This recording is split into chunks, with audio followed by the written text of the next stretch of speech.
lights instead. Like, don't even talk. Just flip the lights. When your lights are off, make a rule at the beginning of the class. That's it. That means everybody needs to pay attention and be quiet. So we do a lot of consultation like that too. What's your opinion on homework? Ooh, it depends the school. I think that they give children way too much homework, way too much homework. And I will tell you from the point of view of a therapist, they are giving me a job constantly because their kids are being pushed way beyond their developmental levels. And so I get little cookies that come in for handwriting when they shouldn't even be doing that at that point. You know, like the honest truth is, they don't need at 4 years old to be writing the working letters. It's already advanced. You know, tracing maybe for the ones that know. Cursively. So I get them in very young. You know, I get these children very young, and the truth is, developmentally, they're where they need to be. But you know, I had a parent tell me, "Well, Nancy, you know, the world is not going to adjust to my child. My child has to adjust to the world." And when she said that, it was like a slap across the face because she's right. You know, like, yes, she's right. But at the same time, what breaks my heart is when I see a child struggling and trying so hard, and that emotionally it's bothering them because they're perfectionists. I have a lot of kids that are perfectionists, and they try so hard and they're not getting it, and they shouldn't be getting it. That's the ones that breaks my heart. Others will be just exposure and they'll just go with it. It's just a matter of me teaching it in a fun way and they'll get it. But then the others that really struggle and that it's very young, that's hard. That's very hard. But I think as a parent also, you are your child's advocate. No one is going to love and take care of your child like you. And I always think that there should be a happy medium. And that if it's seriously a true conflict, I mean, your child is, there's squish balls, there are things, little simple tools that he can have while he's doing his homework to relax him. Roller beads by his feet, squish balls. Nancy has like all these fine motor skill little doohickeys that relax the child. But I still think as a parent, you need to address the issues. I've gone through that because of my daughter. I've become her advocate. And if it doesn't work for me, many schools or places I've just said, no problem, I totally understand, I'll be taking her out. And then somehow they figure it out.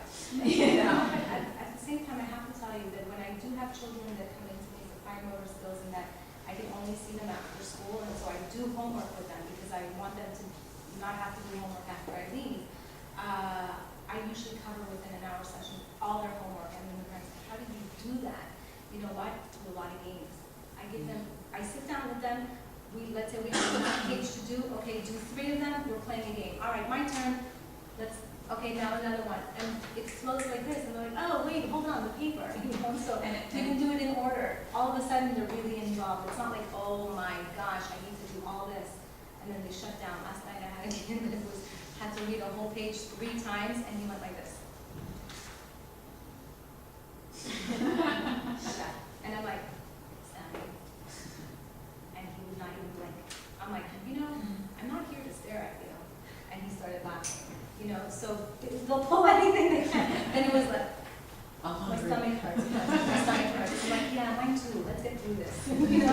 So, but in between, we were doing other things. And because it was such a long list and I knew he was like looking at it, I just went like this. All right, we're doing this only. All right, let's do it. And then he was allowed to play the game that I brought, and then I flipped it. He's like, but I'm like, no, let's do this part, So, but it's definitely a lot easier with a stranger than it is with a parent.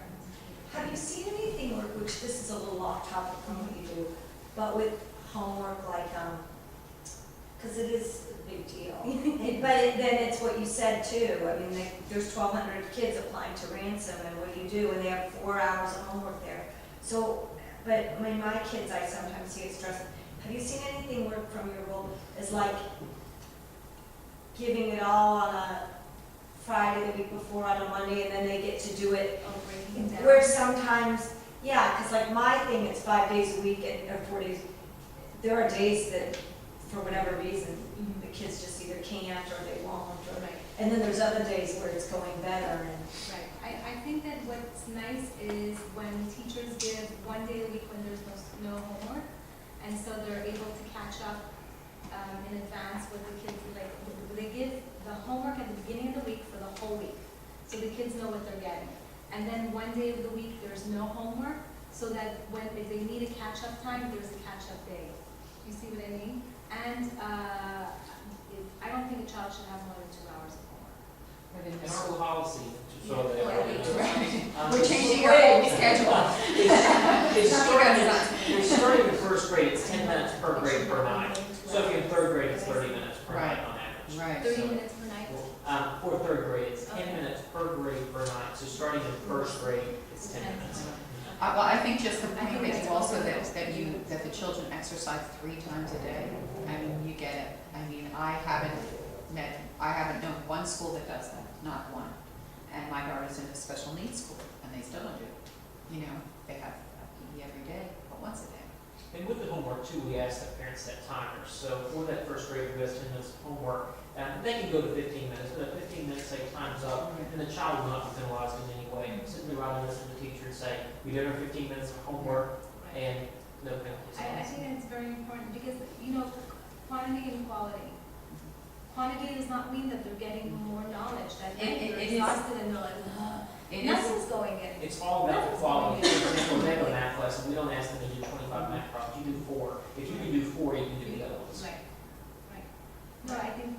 I think you should chat with that teacher. there seems to be a discrepancy. I mean, I'm just saying. I say Rachel, and she's like, what is he talking about? Well, like Miss Kimberly, we had a half hour of just reading per night, so 30 minutes and plus everything else. In third grade, right? Yeah, so We opened a so whole that's not even close. We opened a whole Pandora's box. So you're not unfortunately, I'll get back to you, but I'm talking to you individually. Yeah, sir. Well, I just have a quick question about sleep routines, because my 11-year-old sometimes has trouble just calming down.